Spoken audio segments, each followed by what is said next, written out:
হতে চলেছে আমার জীবনে করা সবথেকে ছোট জগন্নাথ দেবের অঙ্গরাগ। হ্যাঁ, এর আগেও আমি ৩-৪ বার মহাপ্রভুর অঙ্গরাগ করেছি, তবে এইবারটা একটু বেশি স্পেশাল। কেন স্পেশাল? কারণ এই জগন্নাথ দেবের বিগ্রহের সাইজটা যদি দেখতে না, তাহলে আরো প্রেমে পড়ে যেতে। এত কিউট, এত ছোট্ট, মানে কি বলবো তোমাদের।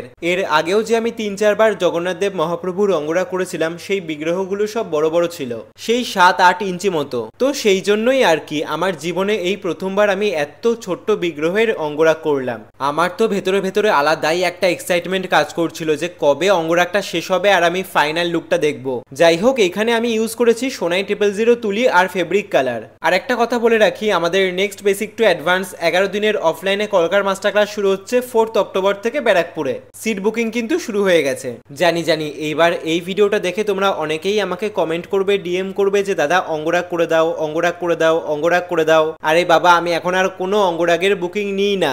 এটা আমারই একজন আত্মীয়ের বিগ্রহ ছিল, সেই জন্য তার আবদারে আমি অঙ্গরাগ করে দিয়েছি। যাই হোক, দেখো হলুদ রং দিয়ে কলকাটা করেছি, কেমন লাগছে অবশ্যই কিন্তু কমেন্ট করে জানিও। আর সমস্ত কিছু রং ঠং কমপ্লিট হওয়ার পর অ্যাপ্লাই করেছি ভার্নিশ, যাতে বিগ্রহটা ওয়াটারপ্রুফ হয়। আর এইটা হচ্ছে জগন্নাথ দেবের ফাইনাল লুক। কেমন লাগছে অবশ্যই কিন্তু কমেন্ট করে জানিও। আর এর আগের ভিডিওতেও বলেছি, এই ভিডিওতেও বলছি, প্লিজ দাদা তুমি হিন্দু না মুসলিম এই কমেন্ট আর করো না। জয় জগন্নাথ, সকলে ভালো থেকো।